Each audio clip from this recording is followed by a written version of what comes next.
East Champ. Let's go! Please aku tak berak dalam urinal masa sekolah.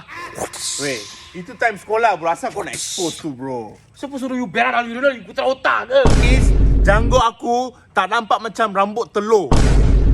Jangan buat aku insecure. Tengok. Macam rambut telur kan geng? Dia jealous sebab dia tak ada telur. At least orang tak panggil aku bila nak pindah rumah. Apa. At least aku tak nampak macam kawan Spiderman. Bila masa aku nampak macam Harry? Bro, bukan kawan Tobey Maguire bro. Ini Spiderman Tom Holland. Panggil aku Ned. Ned. Bulat tu. Will you be able to be my best friend? Aku pun nak swing. Bro, dia lebih besar dari aku bro. Chill. Sama size je bro. Jangan sama size. Dia nampak macam dia makan aku bro. Tak main macam tu At least aku tak kena scam ke IG nak pergi dia dengan perempuan. Rupanya lelaki. Sekarang cakap apa bro? Ini expose bro, ini Sekarang expose. cakap lagi.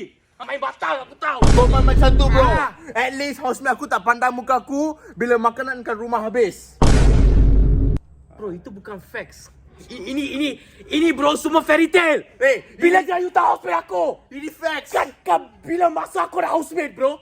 Bila masa aku? Bapak aku housemate aku ke? Bro, ini semua fitnah. Tak accurate. Takut. At least aku tak payah takut bila tengok roadblock. Please, Miley Cyrus tak nyanyi pasal aku.